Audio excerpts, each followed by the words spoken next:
헌정사상 처음으로 전직 영부인 신분으로 구속 기소된 김건희 여사가 제게 주어진 길을 외면하지 않고 묵묵히 재판에 임하겠다는 입장을 밝혔습니다.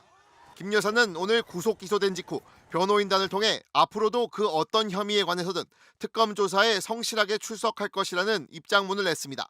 그러면서 국민께 심려를 끼친 이 상황이 참으로 송구하고 매일이 괴로울 따름이다. 어떠한 경우에도 변명하지 않겠다고 했습니다. 그러나 가장 어두운 밤에 달빛이 밝게 빛나듯이 저 역시 저의 진실과 마음을 바라보며 이 시간을 견디겠다. 지금의 저는 스스로 아무것도 바꿀 수 없고 마치 확정적인 사실처럼 매일 새로운 기사들이 쏟아지고 있지만 이 또한 피하지 않고 잘 살피겠다며 자신의 혐의를 인정하는 것은 아니라는 취지의 내용도 함께 밝혔습니다. 김 여사는 또 저를 챙기느라 고생하신 교도관님들과 변호사님들께 감사하다고 사의를 표하는가 하면 특검팀을 향해서도 오늘 기소된 사안과 관련해 수사하시느라 고생하신 특검 검사님들께 감사하다. 앞으로 특검이 끝날 때까지 잘 부탁한다는 말도 남겼습니다. 특검팀은 오늘 김 여사를 도이치모터스 주가 조작, 명태균 선거 개입, 건진법사 통일교 청탁 의혹 등과 관련된 혐의로 구속 기소했습니다. 김건희 국정농단 특검팀이 오늘 오전 김건희 씨를 구속 상태로 재판에 넘겼습니다. 특검은 자본시장법 위반과 정치자금법 위반, 특가법상 알선수재 등의 혐의를 적용해 김 씨를 구속 기소했습니다. 전직 대통령 부인이 구속 상태로 재판을 받는 헌정사상 첫 사례입니다. 앞서 구속영장을 청구할 때 특검은 통일교 금품 청탁 의혹, 국회의원 보궐선거 공천 개입 의혹, 그리고 도이치모터스 주가 조작 사건 이렇게 세 가지 혐의를 적시했습니다. 어제는 기소 전에 마지막으로 도이치모터스 주가 조작 사건에 대한 마무리 조사가 이뤄졌습니다. 휴식 시간을 빼고 3시간가량 진행된 조사에서 김 씨는 이전과 마찬가지로 대부분 혐의를 부인하거나 진술 거부권을 행사한 것으로 전해졌습니다. 한편 어제 특검은 김건희 씨와 윤석열 전 대통령의 또 다른 매관 매직 정황을 포착하고 이배용 국가교육위원장 자택을 압수수색했습니다. 특검은 앞서 김건희 씨 일가 부동산 특혜 의혹과 관련한 압수수색을 하는 과정에서 이 위원장이 김 씨 측에게 금 거부기와 편지를 건넨 정황을 포착한 것으로 확인했습니다. 특검은 이 위원장이 윤 전 대통령 부부에게 금품을 건넨 대가로 국가교육위원장에 임명된 것 아닌지 의심하고 있습니다. 또 김 씨에게 6천만 원짜리 이른바 나토 순방 목걸이를 선물했다고 자수한 서희건설 이봉관 회장의 사위, 박성근 전 국무총리 비서실장과 바세론 콘스탄틴 시계를 사다 준 사업가 서성빈 씨도 압수수색해 압수물을 분석 중입니다. MBC 뉴스 강나림입니다. 국정농단 의혹의 정점 김건희 씨가 서울 광화문에 위치한 특검 사무실에 출석했습니다. 윤석열 전 대통령 재임 3년 내내 숱한 의혹들에 휩싸였지만 이제서야 제대로 조사를 받게 된 겁니다. 뒤늦게 국민들 앞에 선 김 여사는 사과의 뜻을 밝혔습니다. 국민 여러분께 저같이 아무것도 아닌 사람이 이렇게 심려를 끼쳐서 진심으로 죄송합니다. 수사 잘 받고 나오겠습니다.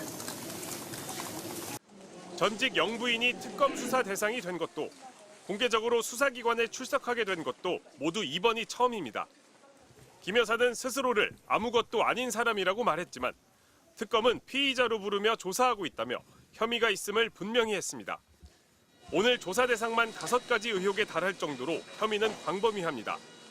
도이치모터스 주가 조작 의혹, 그리고 이와 관련된 윤석열 전 대통령의 허위 발언 혐의, 2022년 재보궐선거 당시 김영선 전 국회의원 공천에 개입했다는 이른바 명태균 게이트, 통일교 측으로부터 청탁 대가로 고가의 목걸이 등을 받았다는 건진법사 게이트와 2022년 나토 순방 당시 착용한 고가의 목걸이를 재산 신고하지 않았다는 의혹 등입니다. 김건희 국정농단 특검의 수사기간은 기본 90일에 최장 150일. 수사 개시 약 한 달 만에 최종 수사 대상을 대면하면서 특검팀은 수사의 성패를 가를 첫 분수령을 맞았습니다. MBC 뉴스 윤상문입니다. 윤석열 대통령은 자신의 탄핵 심판에서 경고성 계엄이었다는 기존 주장을 되풀이하듯 실제 아무 일도 일어나지 않았다고 말했습니다.